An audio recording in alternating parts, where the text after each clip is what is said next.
नमस्कार, मैं हूं जल्पा क्षत्रिय और आप देख रहे हो के न्यूज नेशनल। भारतीय सेना ने एक बड़ी कामयाबी हासिल करते हुए जम्मू कश्मीर में उरी में आतंकी घुसपैठ की कोशिश को नाकाम कर दिया है। General officer commanding major general Virendra Vats ने एक प्रेस कॉन्फ्रेंस में बताया कि सीमा रेखा के पास 9 दिन से अभियान चल रहा था। इस दौरान कुल 7 आतंकी सेना के हाथों मारे गए हैं।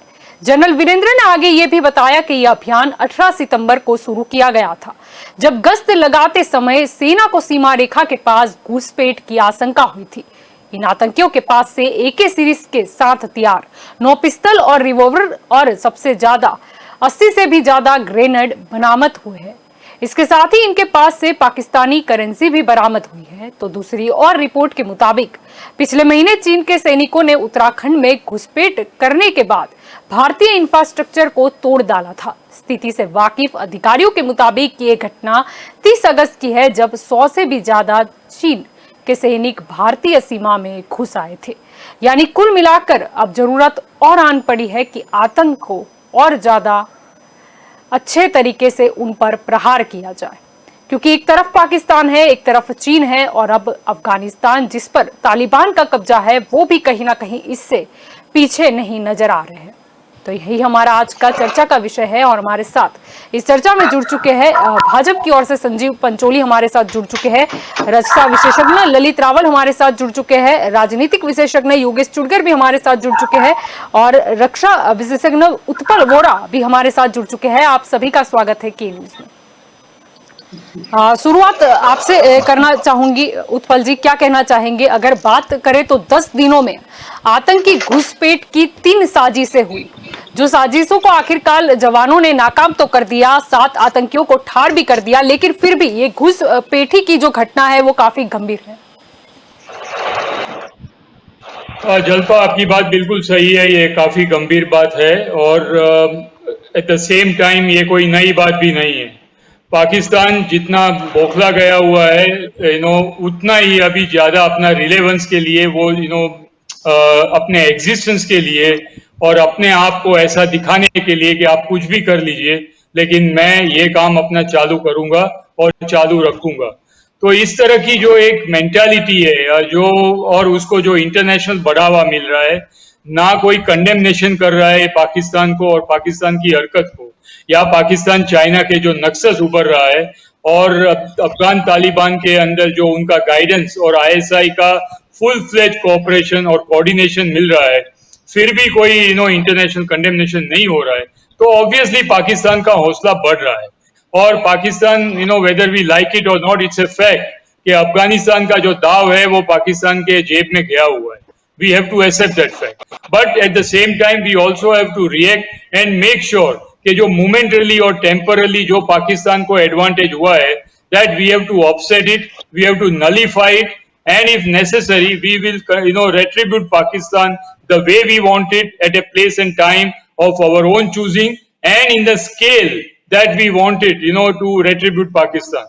So इसके मुताबिक जो पाकिस्तान की जो ये at this moment of time we all have been saying for almost about last 1 month now that जो Chinese money, Chinese political support, Chinese diplomatic support, Chinese funding support, and along with that, the hardened criminals which are operating from Taliban under the nexus, under the support of Pakistan as a conduit, और Pakistan ISI और Pakistan army की जिस तरह से जो सालों की जो इनकी जो ख्वाहिश है, उनको पूरा करने का चांस कहीं ना कहीं इसको मिल रहा है और मिलेगा।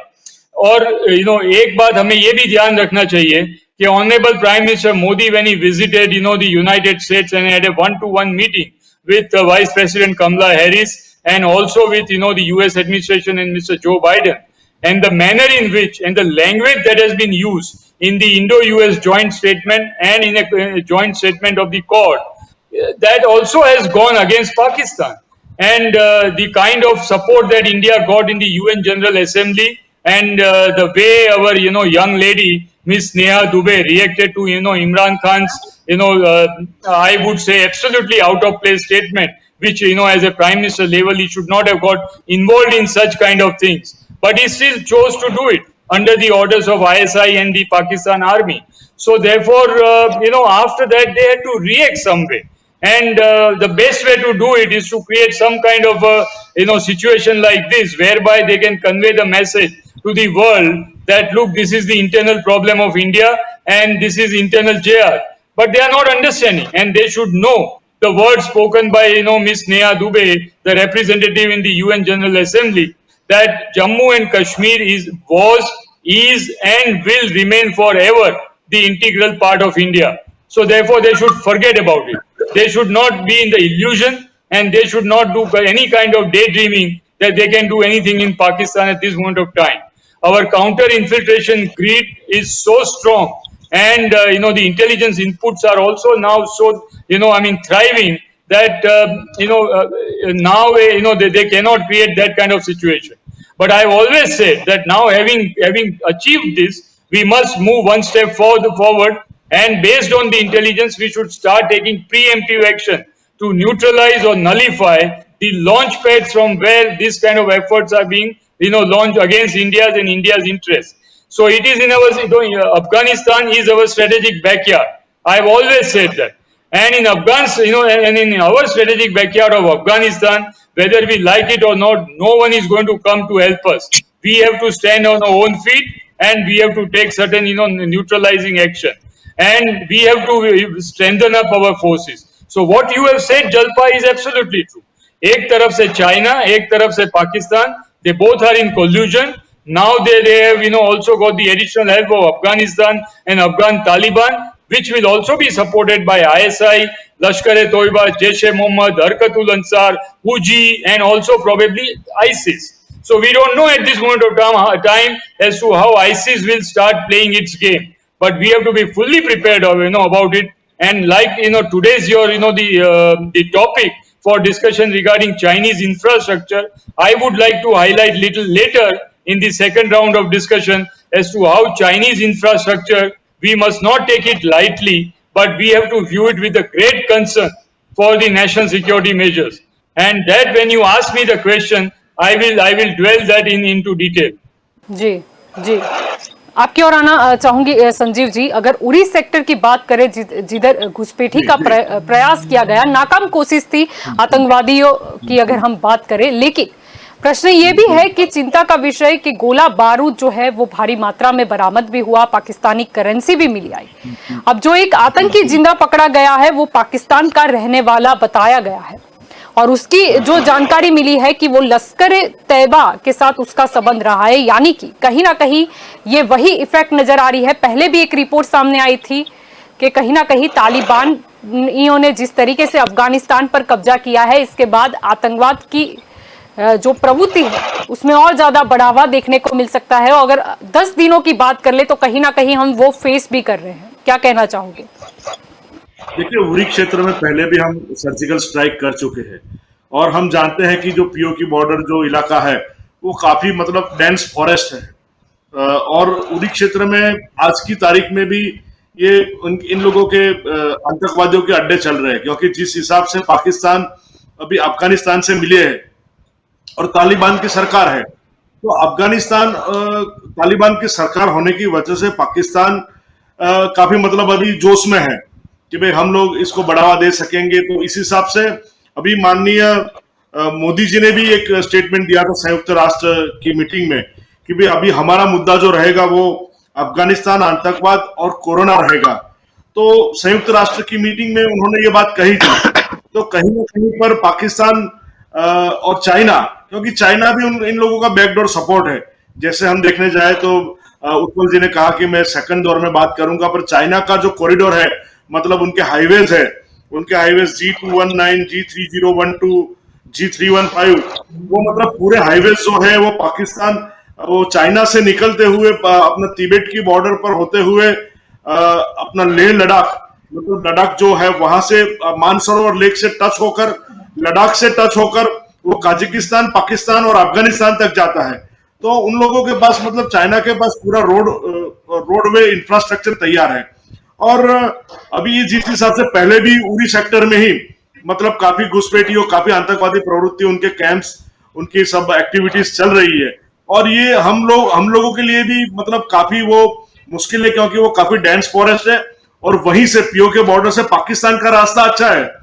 और हिंदुस्तान से वहां पर जाने के लिए इतना मतलब अच्छे रोड्स नहीं है, अच्छी कम्युनिकेशन सिस्टम नहीं है। But from the Pakistan side the dense forest area is you see absolutely very good communicated. तो वहां पर ये लोग ये प्रवृत्ति करते हैं, तो हमारे लिए काफी चिंता का विषय है। पर मोदी जी ने कहा है कि आतंकवाद ही हमारा अभी एक मकसद है, और जिस हिसाब से आने वाले दिनों में हम लोग अभी रक्षा के मामले में हमें घर पे ही हमारे सेना के हथियार, मशीन गन्स वगैरह सब बनाते हैं। आने वाले दिनों में हमने एक INS ध्रुव भी बनाया। तो मतलब संरक्षण की जो हमारी ताकत है वो दिन प्रतिदिन बढ़ती जा रही है। मोदी जी अमेरिका भी गए हैं, तो क्वाड की मीटिंग भी करके आए हैं। तो जापान और ऑस्ट्रेलिया के साथ में भी ये सब संरक्षण के हिसाब से आने वाले दिनों में भारत में क्या बन सकता है, भारत क्या इंपोर्ट कर सकता है, वो संरक्षण के हिसाब से काफी सारी जो बातें जो हुई होगी, आई कैन से वो मतलब हमें पता नहीं है, क्योंकि that was the important factor of the that story of the quad.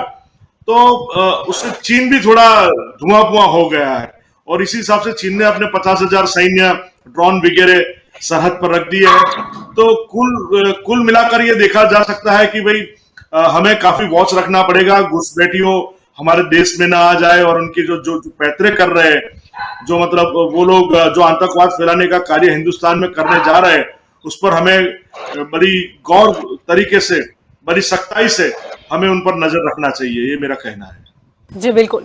Lalit ji, आपकी ओर आना चाहूंगी। अगर पकड़े गए आतंकियों की बात करें तो उनके पास से 7 AK-47 राइफल बरामद हुई है, 80 ग्रेनेड सहित अन्य सामान भी बरामद हुआ है। यानी कहीं ना कहीं ये आतंक फैलाने के मकसद से ही आए थे। और 80 अगर हम ग्रेनेड की बात करें, यानी ये भी काफी गंभीर विषय है हमारे लिए, क्या कहते हैं? बिल्कुल, वोरा साहब ने जो एक्सप्लेन किया, अकॉर्डिंगली उनको थोड़ा आगे बढ़ाते हुए मैं कहूंगा कि पाकिस्तान जो तालिबान और टेररिस्ट की जो फैक्ट्री है, वहां उसका रॉ मटेरियल क्या है? गरीब भूखमरी में जीने वाले उनके नवयुवान, उनको 2-2, 5-5 लाख में खरीद के ये त्रासवादी के नाते त्रासवादी बना के उनको हथियार देके, उनको ट्रेनिंग देके यहाँ बेचते हैं। वो यहाँ आके 70 हुर्रों के पास, 72 हुर्रों के पास पहुंचा दिए जाते हैं हमारी भारतीय सेना द्वारा। एक्चुअली पाकिस्तान का जो डेस्परेट होने का कारण यह है कि उसको पूरे विश्व में वो थू हो चुका है। आज यूएनओ में भी उसकी थू हो चुकी है। सब विश्व के समक्ष ये आ चुका है कि ये आतंकवादियों की जो जननी है, उसका मेन प्रोडक्शन हब है, वो पाकिस्तान है, और आर्थिक तौर पे भी वो टूट चुका है। फिर भी भारत के कुछ न कुछ चंचुपात करके वो अपना प्रेजेंस दिखाने की कोशिश कर रहा है। और दूसरा, ये अफगानिस्तान से निपटाने के बाद अब जो उनके त्रासवादी आतंकवादी जैश वाले, लश्कर तोयबा वाले जो फारिग हुए हैं, उनका भी वो इस्तेमाल भारत के लिए करने की फिराक में है, यहाँ बेचते हैं। भारत को उसकी चिंता की कोई जरूरत नहीं है, क्योंकि हमारी फौज पक्की तैयार है। उनको आते ही उनको 2.5 फुट के नीचे, 2.5 मीटर के नीचे उनको दफना देते हैं, सीधा उनको उरों के पास भेज देते हैं। पाकिस्तान से इतने डरने की जरूरत है। हाँ, पाकिस्तान के लिए अब हमें, जैसे हमारी सर्जिकल स्ट्राइक की थी, अब हमारे पास यही एक मात्र विकल्प बचा हुआ है कि हम कंटिन्यूअस स्ट्राइक करते करते उनका क्लीन स्वीप करना चालू कर दे। जहां जहां उनके टेरर अड्डे हैं, हमारे पास सब इंटेलिजेंस इनपुट्स होते हैं, तो उनको हमें अभी करना चाहिए। हालांकि उसके बावजूद भी पाकिस्तान सुधरने वाला नहीं है। उसकी कहावत है, हमारी कुत्ते की पूंछ। ये पाकिस्तान, खैर पाकिस्तान तो कुत्ते से भी गया गुजरा है। कुत्ते की पूंछ तो जब तक पाइप में डालो तब तक तो सीधी रहती है, इसको तो कितना भी ठोको तो भी ये सीधी होने वाली नहीं है। तो इसका उपाय एक ही है कि हम उनके अंदर घुस के उनके जितने अड्डे हैं, उनके जितने लॉन्चिंग पैड्स है, उसको हम नस्त नाबूद करें। वही हमारे पास एक विकल्प है। आज जो पकड़ा गया वो अली बाबर करके लड़का था, वो भी डर गया, मौत से डर गया, उसने समर्पण कर दिया। एक था, दूसरा वो मर गया।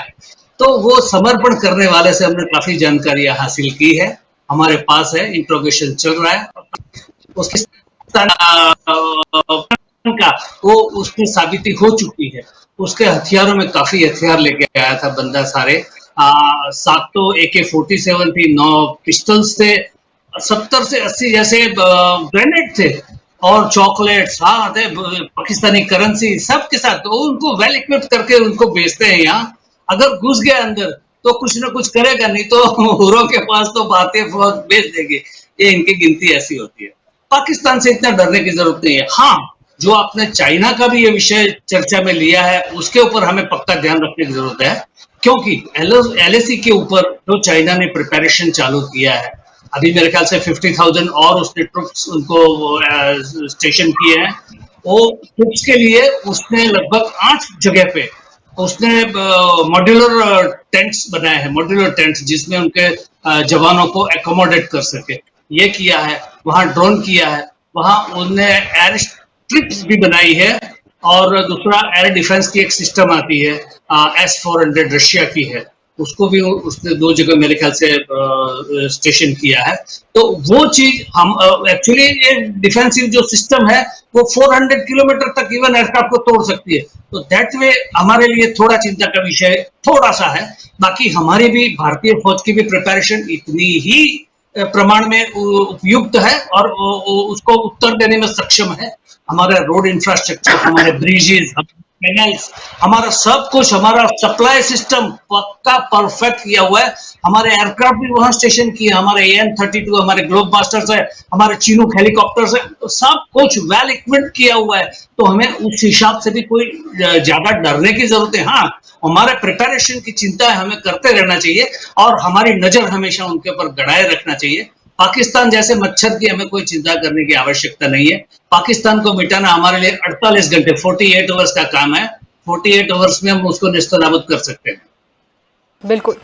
योगेश जी, आखिर में आपकी ओर आना चाहूंगी। यहाँ पर बात जब चल रही है पाकिस्तान की, तो एक और ये खबर आई थी, पाकिस्तान समर्थित जो जिहादी आतंकी है उन्हें अफगानिस्तान से कश्मीर में प्रवेश मिल सकता है, ऐसी खबर आई थी, जिस पर UN में EFSAS यानी कि union foundation for south Asian studies ने भी चिंता जाहिर की थी।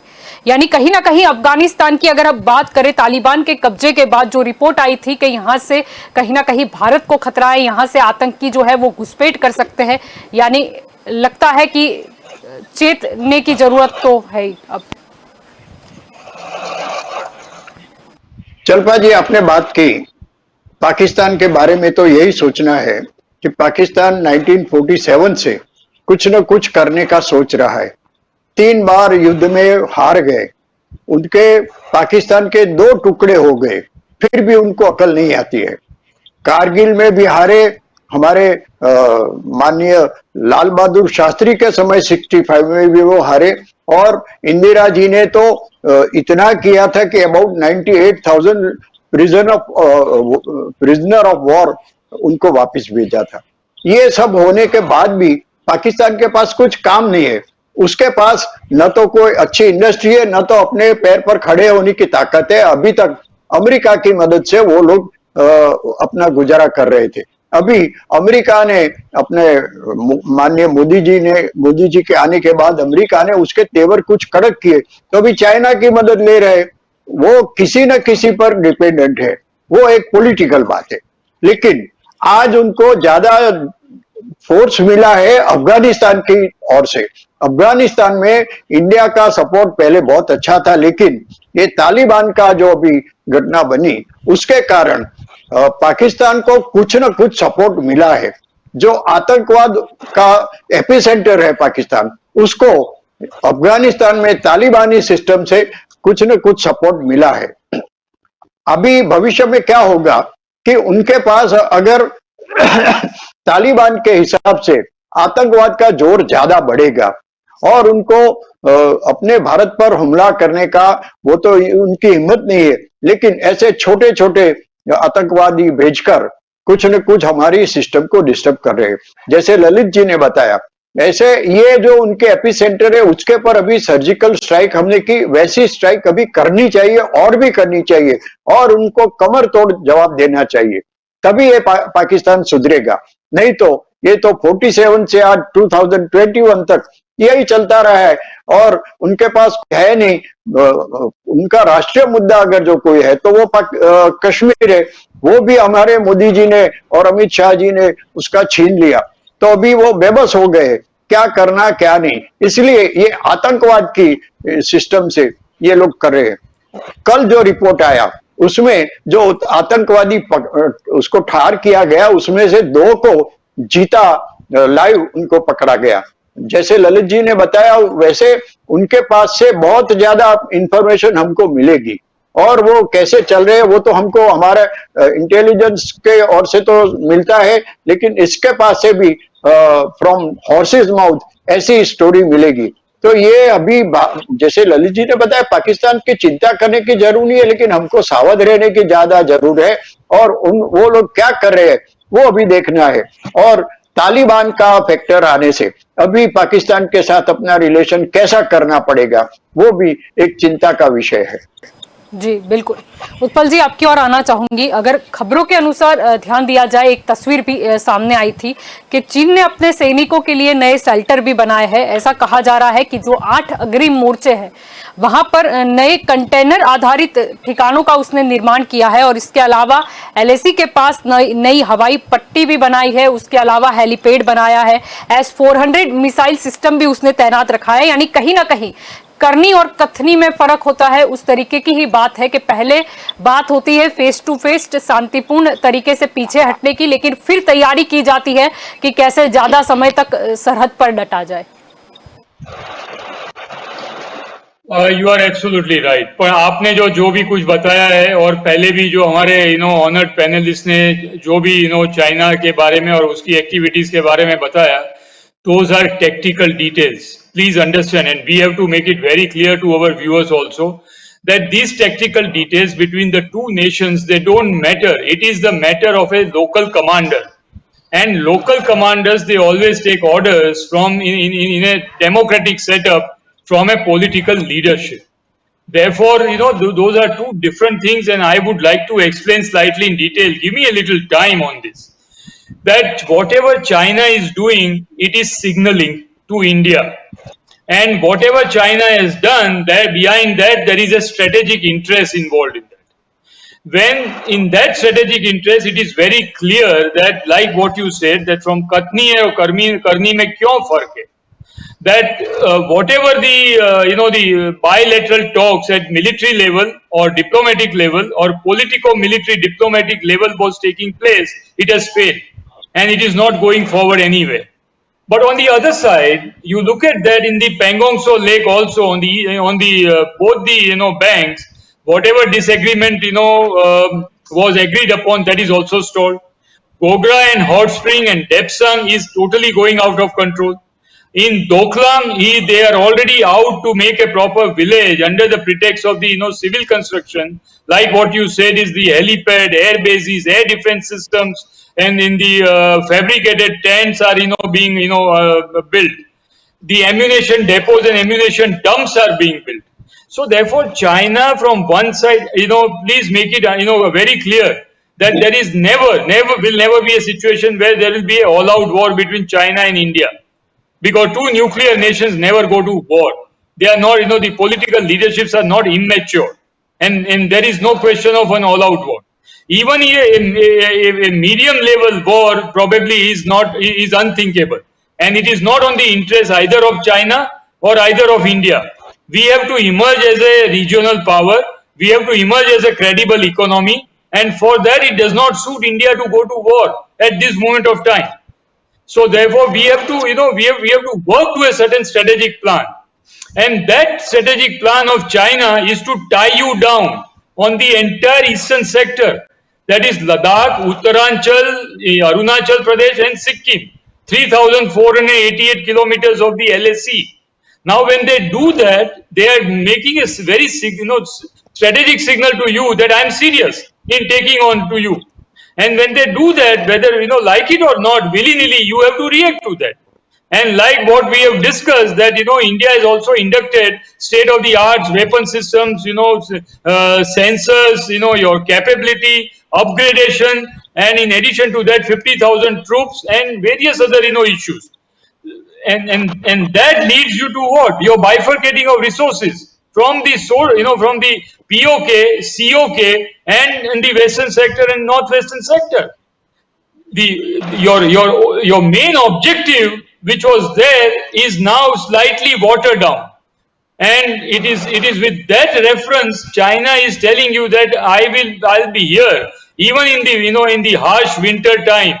And one of the in the strategic community of India, one issue was being discussed is that the China does not have that kind of capability to last out in the harsh winter, whereas Indian forces are absolutely ready for the mountain warfare, snow warfare, and to operate in a sub-zero temperature in the middle of harsh winter.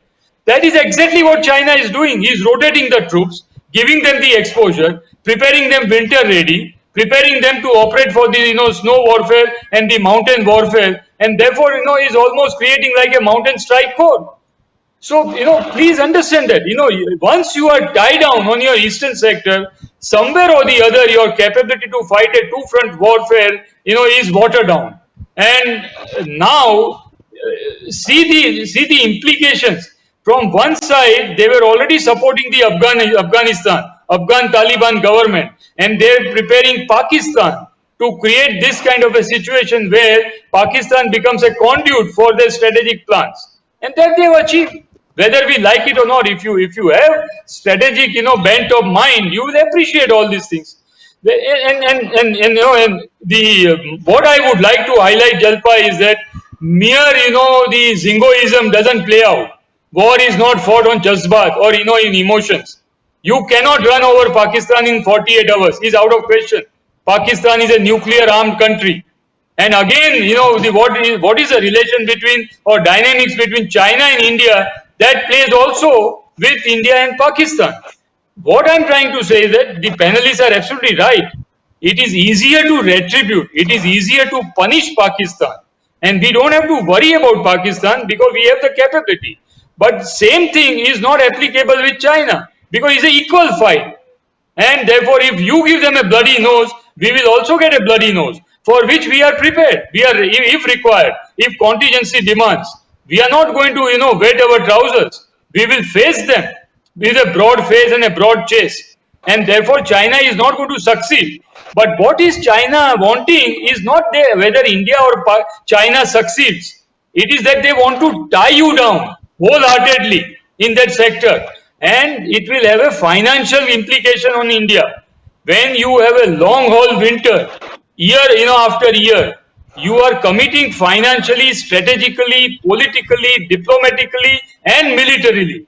And that is the strategic objective, whether we like it or not. So what is happening here? It is not only concentrated in eastern Ladakh or western Ladakh. It is also in Arunachal Pradesh, in Sikkim, in Nakula Pass, Daulat Beg Olti, Debsang, Doklam. There is a proper planning. And China does not do anything as a knee-jerk reaction. Everything that they do, they have a plan. Therefore, my request to the strategic community and political community is that don't worry about tactical warfare or don't worry about operational warfare. Worry about the strategic content in the tactical and operational warfare. That is how a general fights the war. But tactical warfare even is done at a lieutenant commander level also. Don't get bogged down to tactical nuances.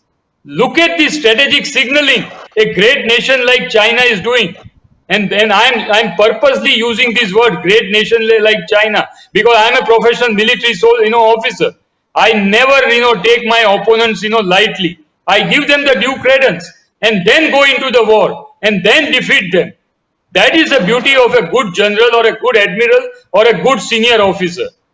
And and therefore there is a saying in the armed forces that the juniors worry about tactics, but seniors only worry about logistics and how the strategic bent of mind with that you go into the war.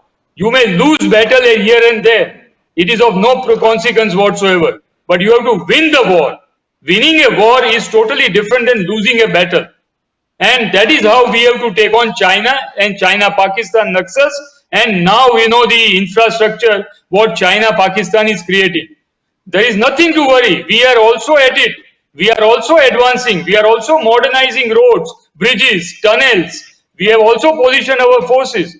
But, it is going to hurt us. There is no doubt. But what to do?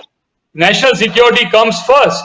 And when national security comes first, whether we like it or not, we have to pump in money. We have to pump in resources, and we have to be prepared to take on China and make sure we make a signal to them that we will match you boot by boot, soldier by soldier, weapon by weapon, system by system, sensor by sensor, and we will not allow you to have your field day.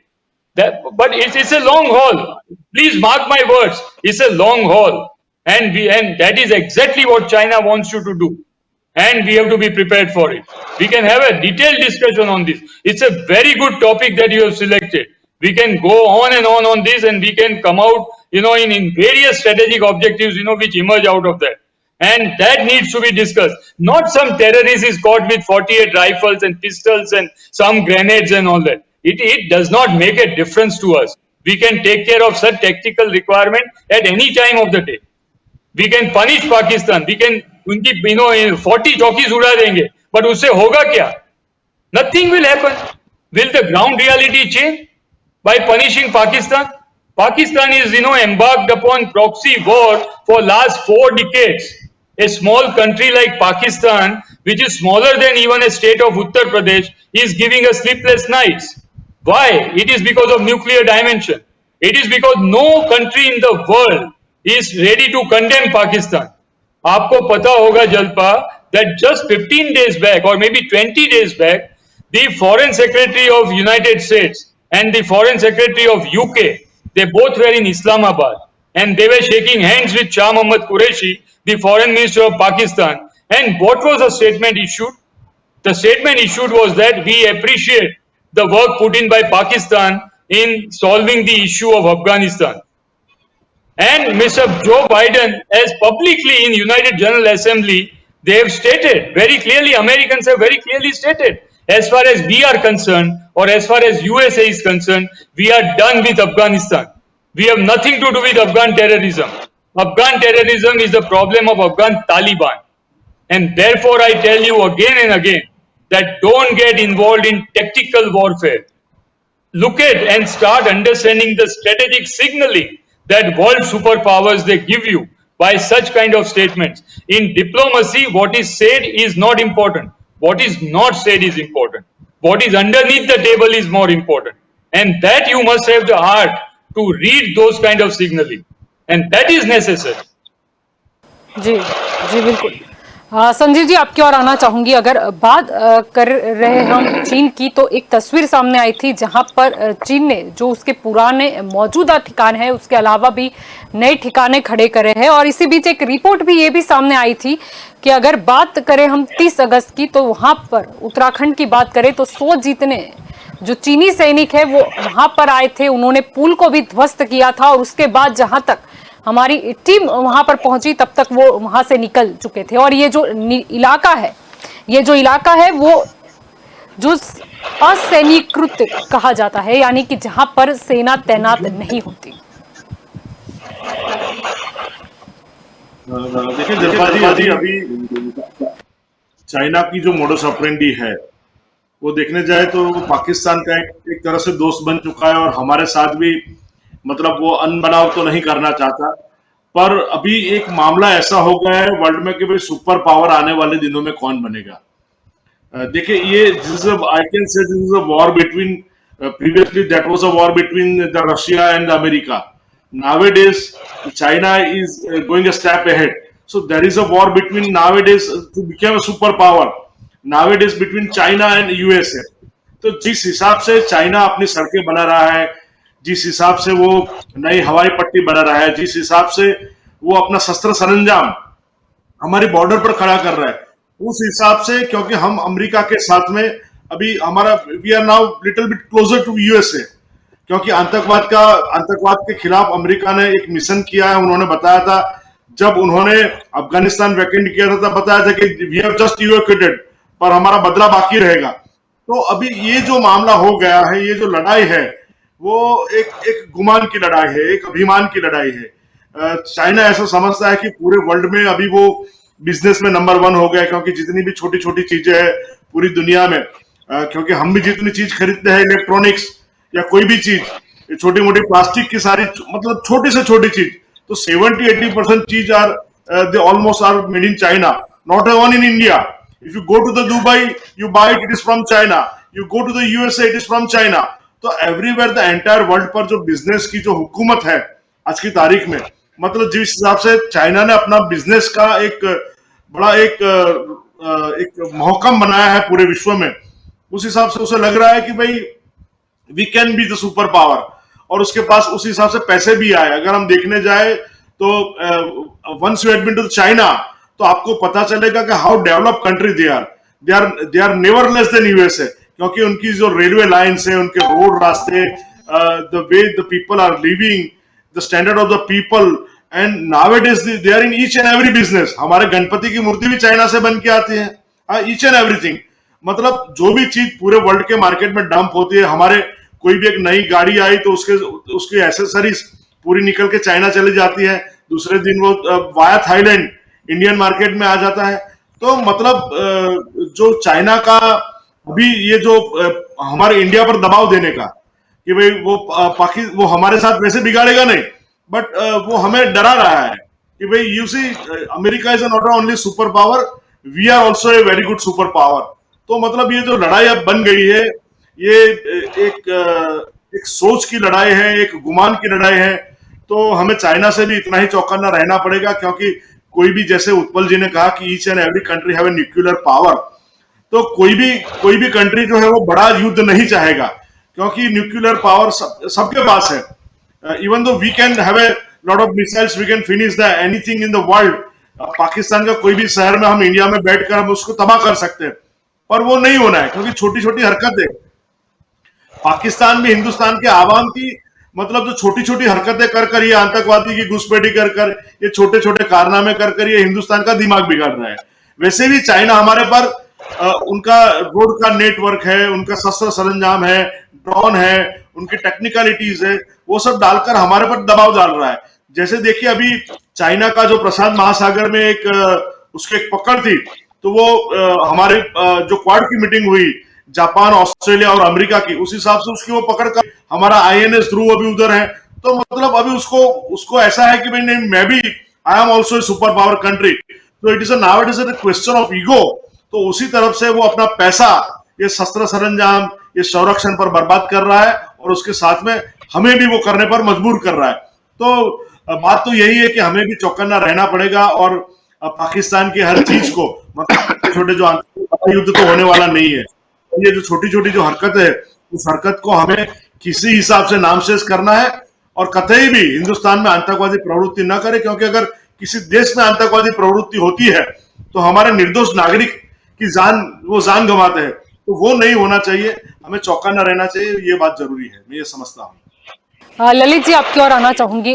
बात वही रहेगी, उत्तराखंड की बात करें हम, जो ये report सामने आई कि 30 अगस्त को करीब 100 जितने चीनी जो सैनिक है वहां पर देखे गए थे, वहां पर जो भारतीय इंफ्रास्ट्रक्चर है उसको भी काफी नुकसान पहुंचाया गया। यानी कहीं ना कहीं उत्तराखंड की बात करें, यानी ये कुछ मिली जुली साजिश है। जैसे अभी की भी घटना पे अगर हम गौर करें तो पाकिस्तान जो है वो कहीं ना कहीं ध्यान डाइवर्ट करने की कोशिश कर सकता है, और यहाँ से जो चीन है वो उत्तराखंड हो या कोई जो सेंसिटिव इलाका है वहां से प्रयास करता है कि कैसे हम भारतीय सीमा में घुस आए। चर्चा ट्रेडिशनल वॉर की, उसकी तो कोई बात नहीं कर सकता। No literate person can talk of that because of nuclear state. चाहे इंडिया हो, पाकिस्तान हो, चाइना हो, या देश का विश्व का कोई भी कंट्री जो न्यूक्लियर आर्म्ड है वो नहीं करेगा, और कोई वो करेगा नहीं। लेकिन आज का जमाना जो है वो ट्रेडिशनल वॉर का नहीं है, ये वॉरफेयर साइकोलॉजिकल चलता है। Psychologically they are trying to prove it. और चाइना भी जो कर रहा है, चाइना अपने डर से कर रहा है। हमारे गलवान के बलवानों ने जो करिश्मा दिखाया था ना, उनको आफ्टर 1967 पहला पर्चा उनको गलवान में मिला है। निहत्थे थे हमारे फौजियों ने, उनके 100 के आसपास गले तोड़ दिए थे, हड्डियां तोड़ दी थी। तो वो डर का एक कारण बनता है डेफिनेटली। और हमारा मॉनिटरिंग वॉरफेयर में इंडिया का कोई मुकाबला विश्व में नहीं है, हमारी इतनी सुपेरियरिटी है। तो चाइना का जो डर है वो सिर्फ उसका जो कॉरिडोर बना रहे सीपैक पे उसका वो है कि भाई अगर यहाँ इंडिया स्थायी हो गया, उसने आधिपत्य जमा लिया, तो हो सकता है हमारा उसको नुकसान पहुंचा सके सीपैक को। दूसरा अक्साई चीन है, अक्साई चीन के ऊपर भी कायदे से देखा जाए तो भारत का ही हक है, तो वो भी उसको लगा रहता है कि कहीं ये पाकिस्तान से हमें ये भी छीनने पे ना है, क्योंकि अभी पीओ की छीनने की हम बात कर रहे हैं। विश्व में भी दूसरा चाइना का मेन डर है साउथ चाइना सी में, जो अभी हमारा क्वाड और अक्वा का जो गठन हो रहा है उसके ऊपर ध्वंस बना रहे हैं, इसकी वजह से चाइना भी पूरे विश्व थ्रू हो रहा है। हेलो हेलो हाँ हेलो हाँ हो रहा है, तो वो भी अपना वो साबित करने का psychologically they are trying to prove it. दूसरी रही बात पाकिस्तान की, पाकिस्तान में हमें वॉर करने की जरूरत ही नहीं है। हाँ, हमें सावध रहना है, हमें सर्जिकल स्ट्राइक करके उनके अड्डे उड़ाना है, हमें उनकी फौजी चौकियां उड़ाने की बात ही नहीं है। फौजी चौकियां क्यों उड़ाएंगे, हम उनके जो ट्रेनिंग सेंटर्स है, उनके लॉन्चिंग पैड्स है, वो उड़ा सकते हैं, वो हमारा इंटेलिजेंट इनपुट्स है, उसके हिसाब से कर सकते हैं। पाकिस्तान तो वो सड़े हुए कुत्ते की जैसा है, जो सड़ा हुआ कुत्ता पड़ा हो तो उसको हटाने के लिए हम उसको डंडा लेके नहीं दौड़ते उसके पीछे, उससे एक आध दो पत्थर मार दो, वो अपने आप भाग जाएगा, वैसे भी वो सड़ के अपने आप मर जाएगा।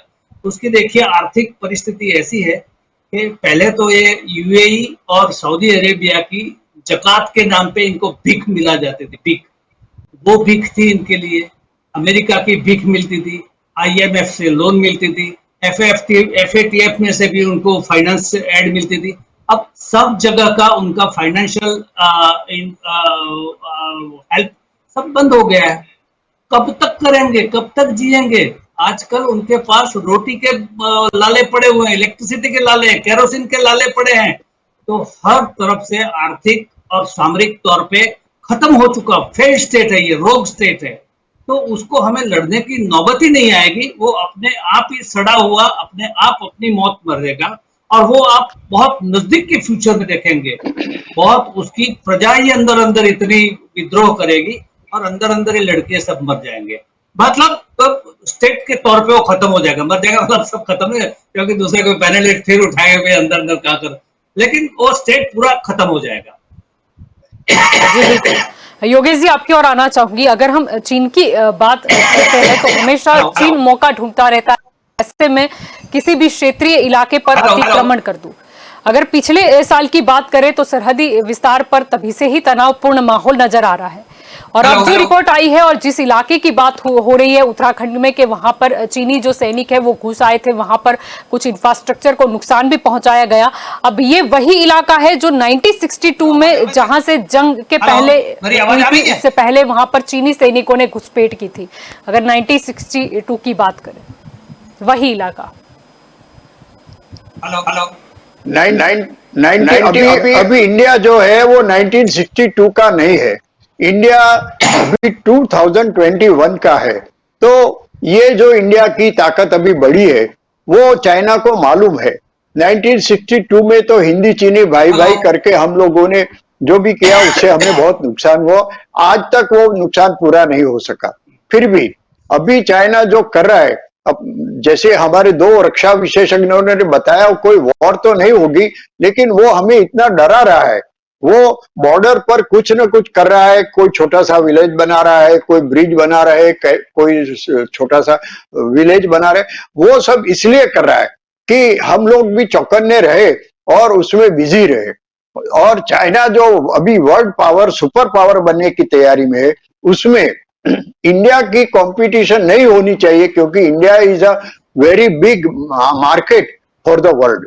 इसीलिए चाइना हमारे साथ ऐसा संबंध नहीं बिगाड़ेगा, फिर भी हमको चौकन्ना रखेगा, उनके बॉर्डर पर कुछ न कुछ वो डिस्टरबेंस करेगा, जिसके कारण इंडिया का जो अभी डेवलप हो रहा है उसमें कुछ न कुछ नुकसान हो, हमारे कुछ मनी पावर उसमें हमें डालना पड़ेगा।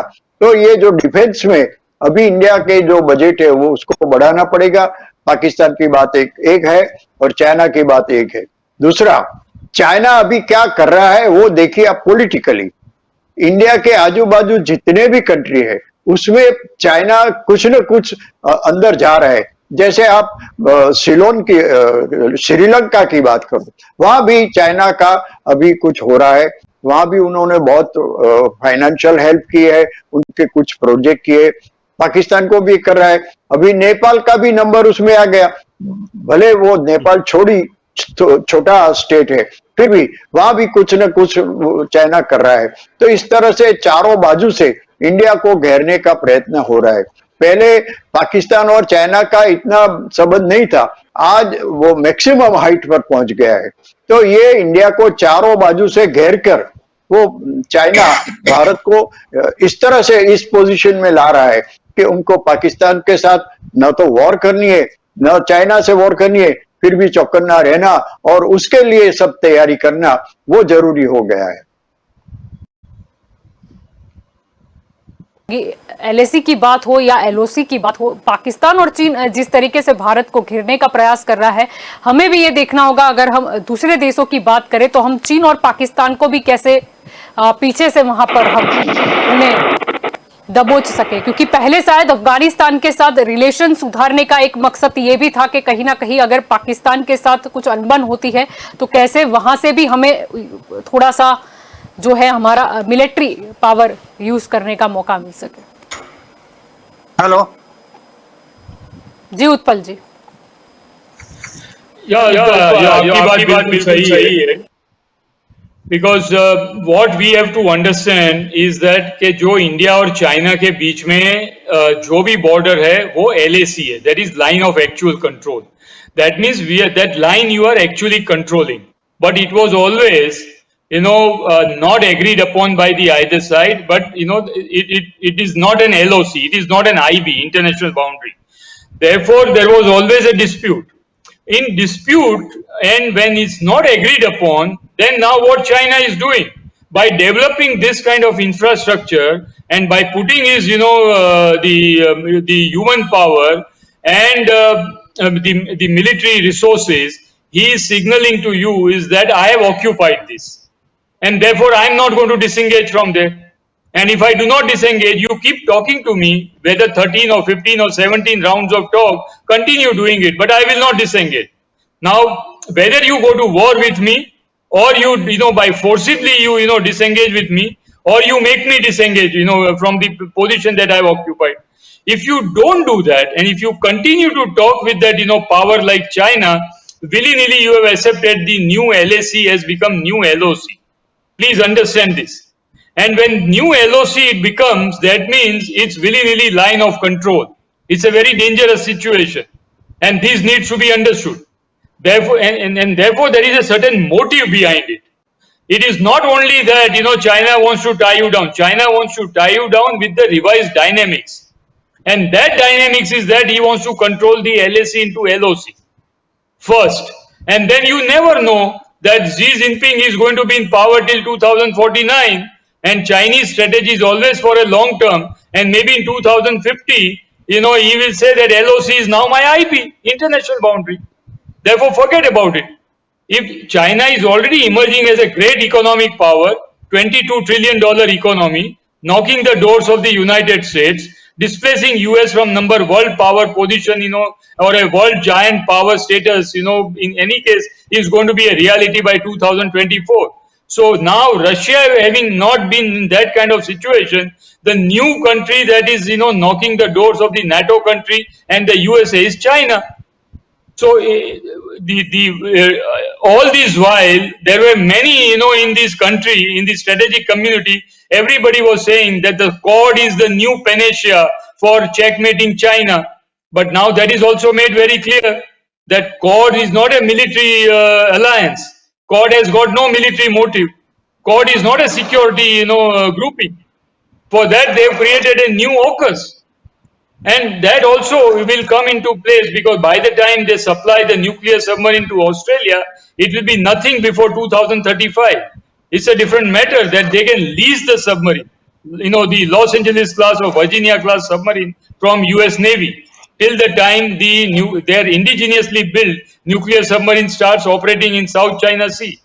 But you have to understand this fact that, as of now, the Chinese situation that, what we have been saying is that, the surrounding India, जो हम बोल रहे हैं कि हमको, घेर रहा है, so there is a reason behind it, no? China, thinks, I'm not saying that, whether it will be a right propagation or not, but China thinks that you are trying to create a problem that India, a great country like India has virtually become like a US ally and is sitting on my border. It is sitting on my doorstep. Therefore, willy-nilly, if the Indian political leadership allows American to operate from India and strike at my cities, then what will I do? Therefore, if India becomes an American ally, I have to do some action. I have to preempt America and India. And that is exactly the strategic balancing or strategic dynamics is being played out in Indian Ocean, in Arabian Sea, in Bay of Bengal, in Malacca Strait, in South China Seas, Indo-Pacific region, and right up to the doorsteps of China. Can you fault China? China is a sovereign country. He will take his own action the way we are taking our own action and the way we are creating alliance in court and trying to go at the and put pressure on China. China is doing the same thing with you. If the AUKUS gives the nuclear submarine to Australia, what stops China from giving nuclear submarine to Pakistan? Please understand that whatever nuclear capability Pakistan has got, it is through which route? It is not through America or France or the UK. It came via Pakistan and North Korea. But what did US do to stop Pakistan acquiring nuclear capability? Nothing. Late Prime Minister Mrs. Indira Gandhi used to go in front of the US administration and the Ronald Reagan administration with folded hands and used to say, stop Pakistan. This will create a big problem for the whole world. Nobody listened to Mrs. Gandhi then. Now we are facing the same reality. Now America has got, the Pakistan has gone out of control of US, and especially in the current scenario, because America has no clout on Pakistan anymore. The Pakistan is fully sitting in the lap of China. Therefore, even if Kamala Harris says that we will prevail upon Pakistan, ये सब खोखले word है. The reality of life is that America has got no clout on Pakistan anymore. In fact, it's the other way around, that America is dependent on Pakistan now. And that is why they are running to Doha and taking Pakistan help. Please understand the changing strategic reality of life and the reality of the world. And we have to get reconciled to it, whether we like it or not. I know that what I am saying, many will not like it. But that is the crux of life. That is the reality. You have to accept it. जी बिल्कुल, आपकी ओर आना चाहूंगी संजीव जी। आखिरी सवाल आप ही से रहेगा। यहाँ पर जो भी हमारी चर्चा हुई, एक बात तो बड़ी क्लियर है कि जिस तरीके से चाइना ने इतने साल फोकस किया कि कैसे हमारी टेक्नोलॉजी जो है वो बेहतर हो जाए, कैसे हम हमारे अर्थतंत्र को मजबूत कर दे और फिर जाके सबको आंख दिखाएंगे। यानी ये भी हमारे लिए बहुत ही अभी जरूरी है कि हम हमारे अर्थतंत्र को कैसे मजबूत करें, क्योंकि एक तरफ पाकिस्तान, फिर अफगानिस्तान, यहाँ पर चीन और कई और देश। You are absolutely right, Jalpa, because I had been to China in 2005. I have visited the entire China. I had been to the Beijing, I had been to Shanghai, I had been to the Great Wonder, the Wall of the China. देखिए, मैं ये समझता हूँ कि China ने पहले तो किसी को चाइना देखने का जाने का मौका ही नहीं था। China has opened in 2003, 2004, and there are. Can I have your permission to leave? हमारे साथ इसीलिए आपका शुक्रिया जी। जी Utpal ji, thank you so much. जी जी जी संजीव जी कंटिन्यू। हाँ, क्योंकि मतलब पहले चाइना किसी को पता ही नहीं था चाइना के अंदर में क्या चल रहा है, क्योंकि वो ऐसा देश है कि आज की तारीख में हमें पता नहीं कि चाइना में कितना कोरोना केस हुआ, चाइना के लोगों को कितनी रसी मिली। क्योंकि जैसे हमने सोशल मीडिया पे लंबी लंबी कतारें कोरोना वैक्सीन के लिए चाइना में भी देखी है, that is on the social media, but the facts are not coming out. और मतलब जो उसने ये पूरा ये कोरोना का धमाल मचाया पूरे विश्व में, तो यूएस द पास्ट प्रेसिडेंट उन्होंने पूरा नाम बताया कि भाई ये चाइना की साजिश है। हम ट्रंप ने बताया था कि it is a virus is from Wuhan, it is from China. तो मतलब चाइना जो है, मैं ये समझता हूं कि पहले अपने कदमों पर खड़ा हो गया। उसने विंडो ऑफ द वर्ल्ड खोल के, मतलब जो उसका गेंजाओ, जो शेंजन उसका बिजनेस एरिया है, पूरे वर्ल्ड को वहां इनवाइट किया और पूरे वर्ल्ड में उसका सामान बेचा। आज भी हम देखने जाएंगे तो मोरबी में जितनी टाइल्स फैक्ट्री है, तो that all the tiles factory are operated from China. You will not believe that. पूरे मशीनरी मोरबी में लगी है, पूरे वर्क काम मोरबी में होता है, पर जब तक चाइना से कंप्यूटर का बटन नहीं दबेगा तब तक वो टाइल्स पर कलर नहीं आता, वो टाइल्स का सिलेक्शन नहीं होता है. तो मतलब इतना कमांड हिंदुस्तान के बिजनेस पर आज चाइना का है. And they are the partners. They are supplying crore of rupees of equipments. They are supplying crore of rupees of machinery to the Indian industries. पूरा जो मतलब मोरबी का जो टाइल इंडस्ट्री है उसी में सभी पर चाइना के मशीनरी लगी हुई है. और वो उनके साथ पार्टनरशिप में है, क्योंकि वो मशीन जो देते हैं वो चलाने के लिए देते हैं. They are the partners in the revenue sharing. तो मतलब हिंदुस्तान चाहे या ना चाहे, ऐसे विश्व के कहीं ऐसे देश है वो चाहे या ना चाहे, चाइना के बैंक अकाउंट्स में, उनके इंडस्ट्रियलिस्ट के बैंक अकाउंट्स में ऑटोमेटिकली पैसा जाता है. और हमारे यहाँ जो एंटरप्रेन्योर है, जो मतलब जितने भी इंडस्ट्रियलिस्ट है, they are on their own. मतलब वो अपना खुद का बैलेंस शीट खुद को संभालना पड़ता है. चाइना में ऐसा नहीं है. चाइना में जितनी भी इंडस्ट्री है उसमें government is the partner in each and every industry. तो मतलब जो भी कोई चाइना में बंदा एक चीज बनाएगा तो डायरेक्टली उसका पैसा गवर्नमेंट के पास में जाता है. तो अभी हम समझते हैं कि चाइना ने हमें, जैसे हमने डिस्कशन किया है पूरा, we each and everybody knows that the Sri Lanka is not is completely occupied by China. Nepal is nowadays is occupied by China.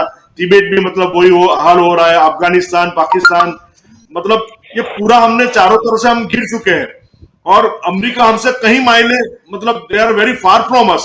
तो अमेरिका भी वो चाहता है कि भाई हिंदुस्तान भी हमारे साथ एक हब बना रहा है, एक हब जुड़ा रहा है. क्योंकि मैंने पहले ही बात बताई थी कि अभी it is a thought of super power too, it is a ego thought to become a super power. तो चाइना से पूरे विश्व को चौकन्ना रहना है. और हम तो अभी चारों तरह से मतलब हमारे हाथ पांव सभी, मैं अभी जो गैजेट दोनों यूज कर रहा हूं ना, the tablet I am using Huawei, it is from the Chinese company. क्योंकि American iPad is a very costly and day by day उसका मतलब वो अपडेट नहीं होता है. There are many problem. The Xiaomi company in the India, they are selling the largest mobile in the India. They are number one mobile company. The company is Indian based. They call that we are making India, but the company base is a Chinese. All the people are working in India. All the people Indian, but people are working. But the company, मतलब हमारे लोग को नौकरी करवाते, काम करवाते, और जो मुनाफा है वो उनकी जेब में भरते हैं. तो मतलब पूरा चाइना पूरी तरफ से दुनिया में हावी है. तो हमें अपने आप को चौकन्ना रखना चाहिए. खास करके वो पाकिस्तान को मतलब छोटी छोटी हरकतें करने के लिए उकसाएगा. तो ये बहुत बड़ा प्रॉब्लम है. और माननीय मोदी जी भी मतलब हमारे पूरी सिस्टम इस बात से हमें पता है, क्योंकि this is a financial game.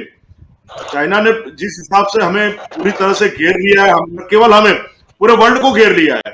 आज एक यूरोपियन कंट्रीज ऐसे है कि जहां पर वो उसकी बॉर्डर कुछ ठिकाने नहीं लगता. रसिया भी पीछे चल चुका है. तो ऑल दिस पीपल जो मतलब चाइनीज लोगों के साथ, और आप देखने जाओ तो अभी यूके में भी बहुत प्रॉब्लम है. वहां पेट्रोल नहीं है, ड्राइवर नहीं है. तो there are many problems in lot of countries. तो इस तरह हमें हमारी अर्थतंत्र को, हमारी मेड इन इंडिया को हमें बढ़ाए रखना है, और हमारी स्वदेशी वस्तु को भी और बढ़ाए रखना है, और राष्ट्रीय भावना को भी हमें बढ़ाए रखना है. यही मेरी एक मैसेज है इस अवसर पर. जी बिल्कुल, जी बिल्कुल. आप सभी मेरे साथ इस चर्चा में जुड़े, इसीलिए आप सभी का शुक्रिया. Thank you. तो दंगल देश का में आज का हमारा मुद्दा ये था कि अब आतंक पर प्रहार करने का समय आ गया है. क्योंकि कहीं ना कहीं हम अगर बात करें पिछले 10 दिन की, तो कहीं ना कहीं आतंकी घुसपैठ है जो भारत में घुसने की प्रयास कर रहे थे, लेकिन हमारे जवानों ने उनकी जो साजिश थी उसे नाकाम कर दिया. लेकिन प्रश्न यह है कि जो रिपोर्ट आई थी जिसमें भारत को खतरा बताया गया था कि तालिबानियों ने जिस तरह अफगानिस्तान पर कब्जा किया है, उसके बाद कहीं ना कहीं आतंक की जो प्रवृत्ति है उसको बढ़ावा मिलेगा. हम बात करें चीन की. चीन के साथ सरहदी जो विवाद है वो पिछले साल से ही गरमाया हुआ है, लेकिन 30 अगस्त की जो खबर सामने आई, जो रिपोर्ट सामने आई, वो बेहद ही चौंकाने वाली आई. यानी बचकर हमें पाकिस्तान से भी रहना है, चीन से भी रहना है, अफगानिस्तान, जबकि उस पर अब तालिबान का कब्जा है, वहां पर भी हमें कहीं ना कहीं सुरक्षा में बढ़ावा करना ही होगा. और अर्थतंत्र की जब तक बात है, अर्थतंत्र को हमें सबसे पहले मजबूत करने के लिए कोई भी प्लानिंग, कोई भी स्ट्रेटेजी अपनानी होगी। क्योंकि अगर सीख ले हम चाइना से भी, तो चाइना ने क्या किया था? चाइना ने सबसे पहले खुद को स्टेबल किया, उसके बाद वो दूसरों को आज आंख दिखा पा रहा है।